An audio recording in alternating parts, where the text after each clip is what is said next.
नमस्कार मित्रों, आपके अपने YouTube चैनल में आपका स्वागत है।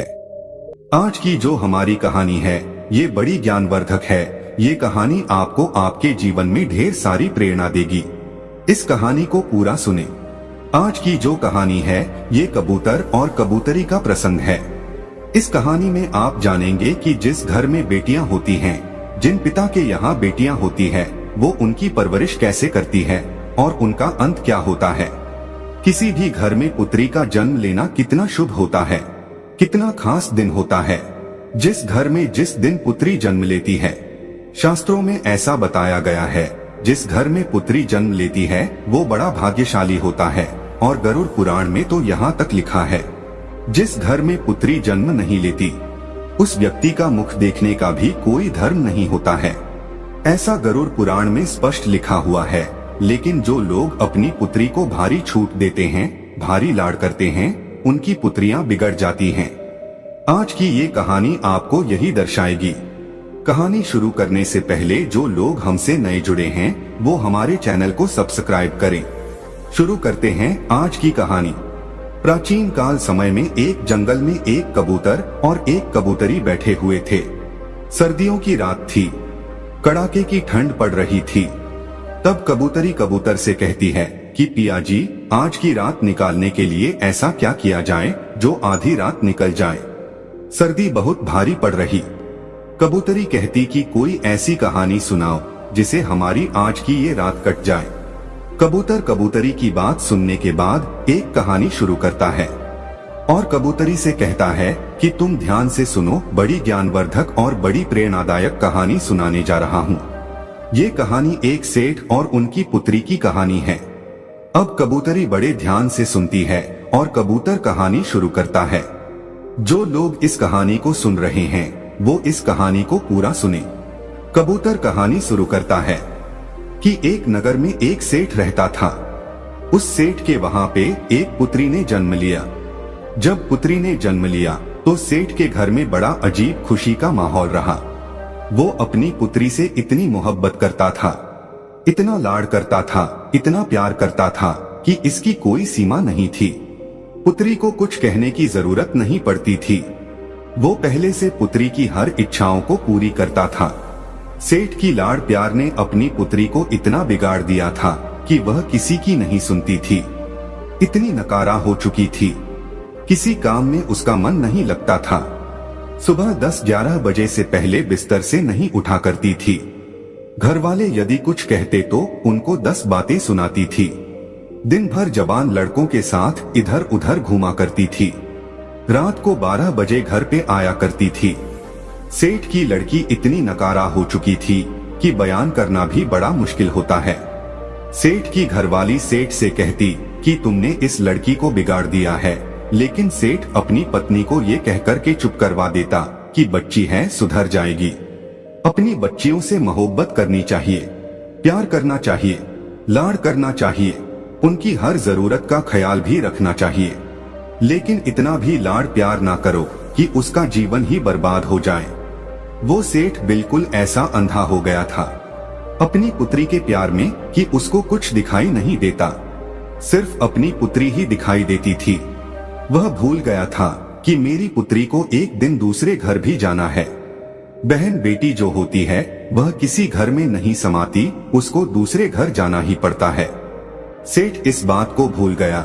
सेठ अपनी पुत्री से इतनी मोहब्बत करता था कि उसको कभी डांटता भी नहीं था। यदि कोई दूसरा भी, यदि उसकी माँ, उसके भाई वगैरह भी डांट दे तो उनसे भी सेठ लड़ता था, मना करता था। वो यही कहता कि अभी बच्ची है, सुधर जाएगी। अपनी पुत्री को हमेशा अच्छे संस्कार देना चाहिए। हर माता पिता को अच्छी तरह से मालूम होता है कि उनकी पुत्री को एक दिन जवान होने के बाद दूसरे घर में जाना पड़ता है। पुत्री की हर गलती को माता पिता सहन कर सकते हैं, लेकिन ससुराल वाले कभी भी बर्दाश्त नहीं करते हैं। इसलिए पुत्री को अच्छे संस्कार दो। कबूतर कबूतरी से इस बात को कह रहा है और कबूतरी ध्यान से सुन रही है। कबूतर आगे कहता है कि अब सेठ की बच्ची जवान हो चुकी थी। अब सेठ को एक चिंता सताने लगी थी कि कोई अच्छा सा वर, अच्छा सा रिश्ता ढूंढ के और मेरी पुत्री की मैं शादी करूं। यह सपना हर माता पिता का होता है जिस घर में लड़कियां जन्म लेती हैं। हर माता पिता का ये सपना होता है कि वो अपनी पुत्री की अच्छे घर में शादी करे और उसका अच्छा घर बस जाए। अब सेठ भी इसी चिंता को लेकर बड़ा दुखी रहने लगा। सेठ अपनी पुत्री के लिए अच्छे अच्छे रिश्ते ढूंढता, अच्छे रिश्तों की तलाश करता। अंततः उसको एक अच्छा रिश्ता मिल जाता है और सेठ अपनी पुत्री की शादी बड़ी धूमधाम से कर देता है। अच्छा सारा धन दे करके अपनी पुत्री को विदा करता है।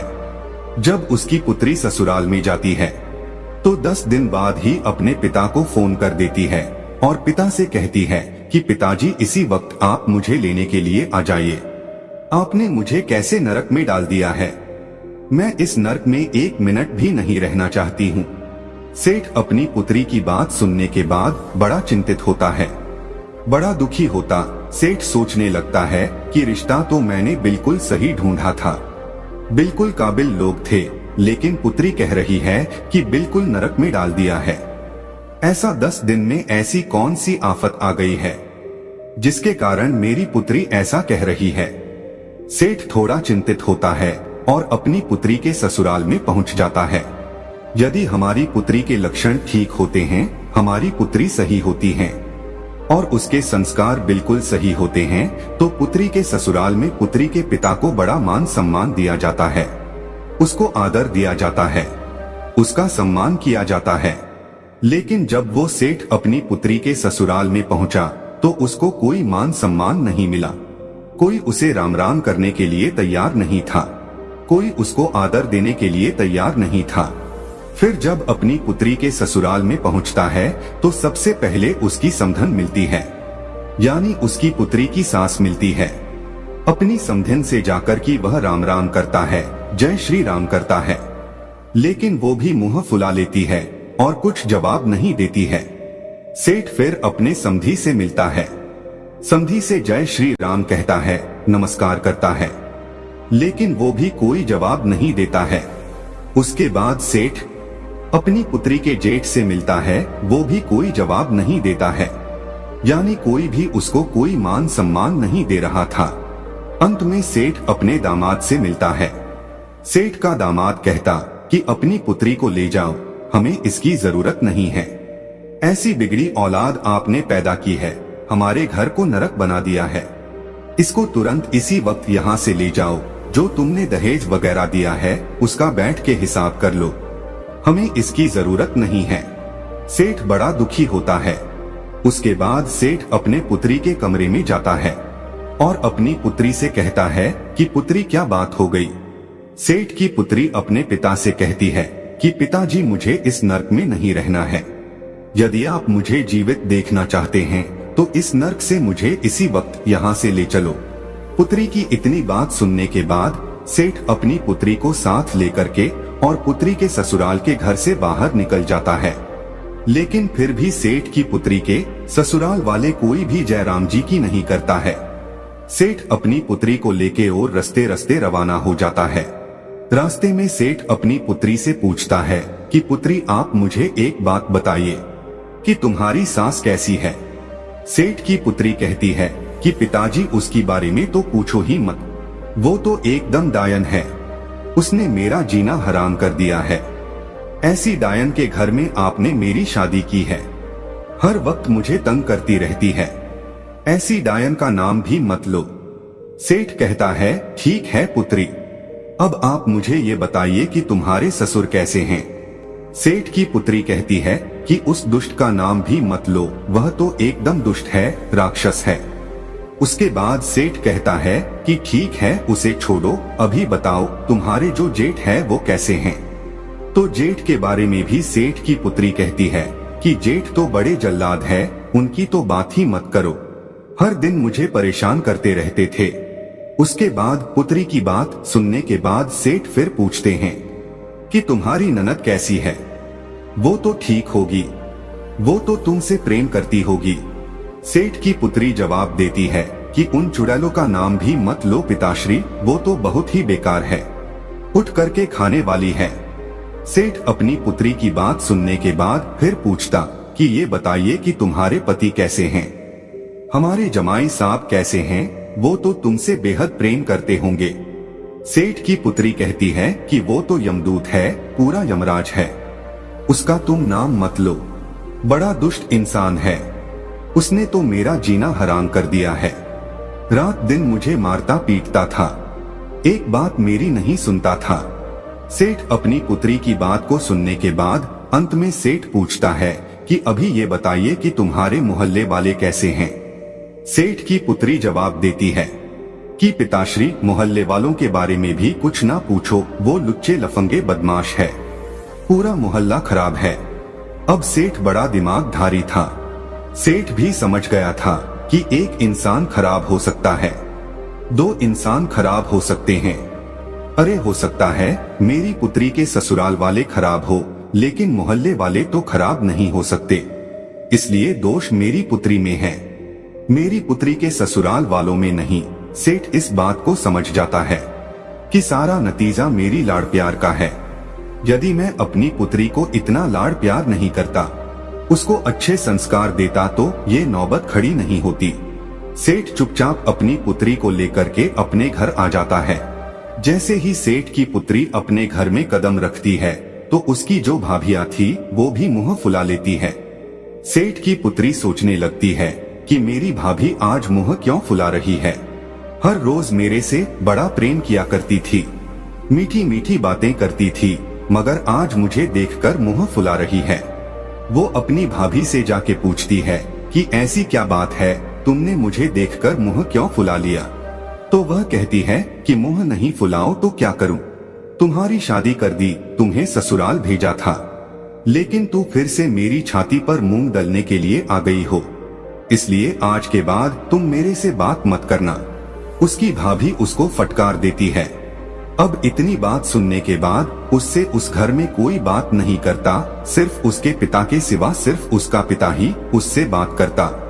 अब वो धीरे धीरे बड़ी दुखी हो जाती है, धीरे धीरे उसकी आंखें खुलने लगती है। काफी समय निकलने के बाद कोई उससे बात नहीं करता, बड़ी दुखी रहती। वो जब भी घर से बाहर निकलती तो उसकी सहेलियां उससे हर बार यही पूछती कि तुम अकेली कैसे आ गई हो, जीजा जी कहाँ हैं? कोई पड़ोसी मिलता तो वह भी इसी बात को पूछता कि तुम अकेली कैसे आ गई हो, तुम्हारे जमाई कहाँ हैं? ऐसे ताने सुन सुनकर वो बड़ी दुखी रहने लगी। मंदिर में जाती तो मंदिर में भी लोग इसी बात को पूछते। सभी मोहल्ले वालों की जबान पे यही बात रहती कि भला सेठ की पुत्री अकेली आ गई है, नई नई शादी की थी, हो सकता है इनका तलाक होने वाला है। सेठ को भी हर बार यही ताने सुनने पड़ते और सेठ की पुत्री को भी हर बार यही ताने सुनने पड़ते। इन्हीं तानों से सेठ की पुत्री बड़ी दुखी रहने लगी। अब उसको धीरे धीरे ये ज्ञान हो गया था कि सारी गलती की जड़ मैं हूँ और मेरी गलती की वजह से आज मेरे पिता का सर भी नीचे झुक गया है। लेकिन अपने ससुराल में वो जाने के लिए तैयार नहीं थी। वो यही कहती थी कि पिताजी, इससे अच्छा तो ये होता कि मैं कुंवारी रह जाती, यदि आप मेरी शादी नहीं करते तो बहुत ही अच्छा होता। काफी समय निकलने के बाद सेठ अपनी पुत्री के कमरे में जाता है और अपनी पुत्री को देखता है तो वो बड़ी चिंतित, बड़ी दुखी दिखाई देती है। सेठ अपनी पुत्री के पास जाता है और कहता है कि पुत्री, क्या बात है, आज बड़ी दुखी दिखाई दे रही हो।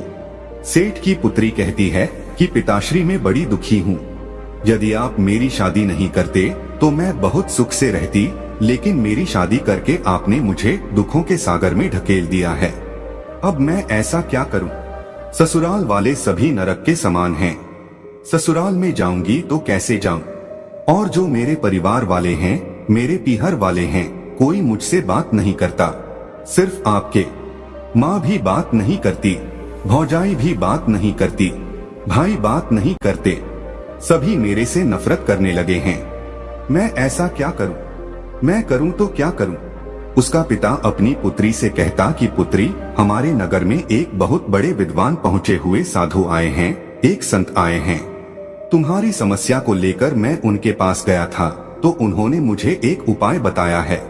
यदि तुम इस उपाय को करती हो तो 6 महीने के अंदर तुम्हारे सभी ससुराल वाले तुम्हारी मुट्ठी में होंगे और तुम्हारे इशारे पर नाचेंगे। इतनी बात पिता की सुनकर वो लड़की बड़ी खुश होती है। कहती है पिताश्री 6 महीने में मेरी मुट्ठी में आ जाएंगे।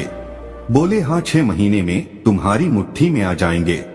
तो कहती हैं कि पिताश्री वो उपाय मुझे जल्दी से बताइए, मैं उपाय को जरूर करूंगी। उस लड़की का पिता अपनी पुत्री को उपाय बताता है और कहता है कि 6 महीने तक एक मंत्र का जाप करना है और साधना करनी है।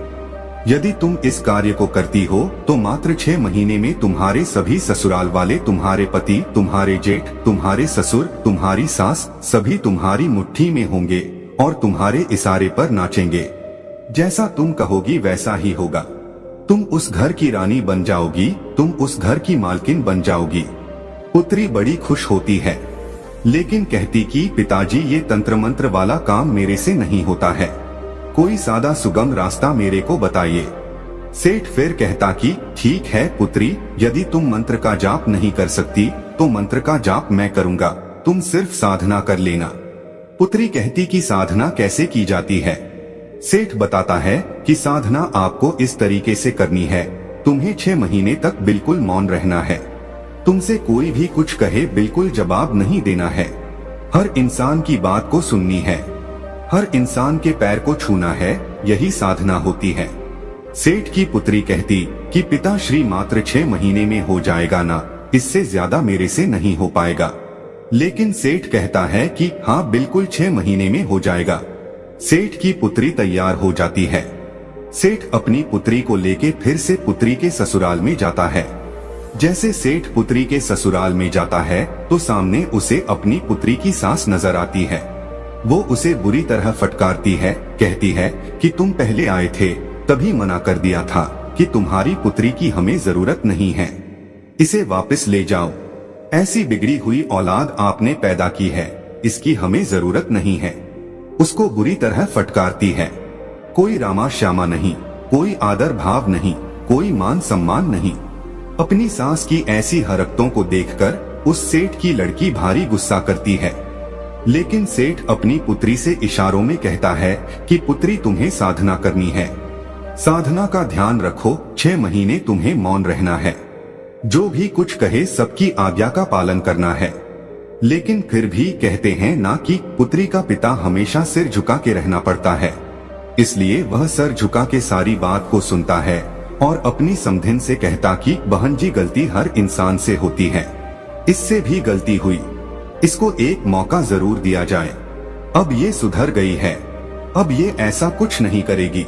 काफी विनती करने के बाद उस लड़की की सास मानती है और राजी होती है कि ठीक है, यदि सुधर गई है तो मात्र 6 महीने तक इसके आदर भाव देखूंगी, उसके बाद इसको वापस भेज दूंगी और जिंदगी में दोबारा कभी नहीं अपनाऊंगी।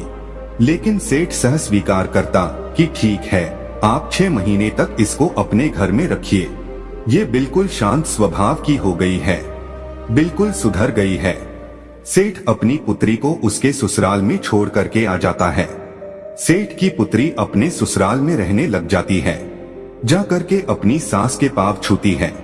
सास बड़ी आश्चर्यचकित होती है कि कुछ दिनों पहले तो ये बहुत भड़क रही थी, किसी की एक नहीं सुनती थी, हम पे हुकुम चलाती थी, बैठे बैठे खाती थी, लेकिन आज ये मेरे पांव कैसे पड़ रही है।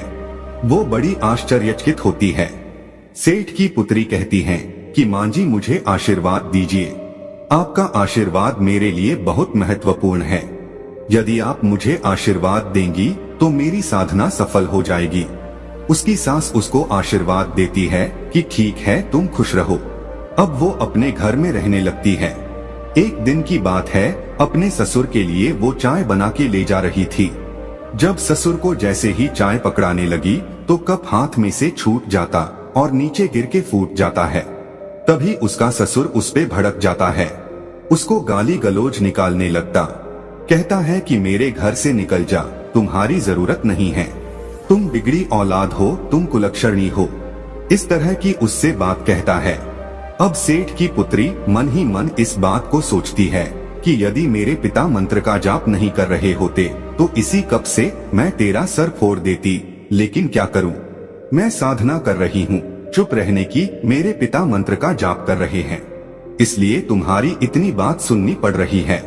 उस सेठ की पुत्री से जब भी कोई कुछ कहता उसको गुस्सा तो बहुत आता, बहुत चिड़चिड़ापन होता, लेकिन क्या करे, उनके पिता की बातें याद आ जाती कि तुम्हें 6 महीने तक साधना करनी है, चुप रहना है और मैं मंत्र जाप करूंगा। तो इसी बात को सोचकर वह चुप रह जाती, अपने गुस्से पर काबू करती। इसी तरीके से वे बड़ी मुश्किल से अपने गुस्से पर काबू पाया और धीरे धीरे उसका घर बार बसने लगा। उनको यकीन होने लगा कि अब ये सुधर गई है, बड़ी मुश्किल से उसका घर बार बसा है। 6 महीने बाद वो गर्भवती हो जाती है, 9 महीने बाद वो माँ बन जाती है।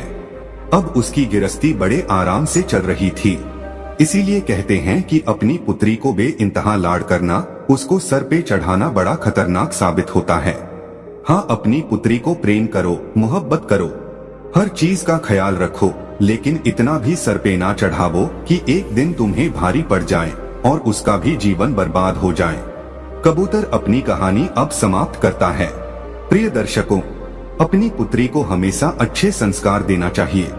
हर माता पिता को ये अच्छी तरह मालूम होता है कि उनकी पुत्री को एक दिन जवान होने के बाद दूसरे घर में जाना पड़ता है। पुत्री की हर गलती को माता पिता सहन कर सकते हैं, लेकिन ससुराल वाले कभी भी बर्दाश्त नहीं करते हैं। इसलिए पुत्री को अच्छे संस्कार दो। हम उम्मीद करते हैं कि इस कहानी से आप ढेर सारी प्रेरणा लेंगे।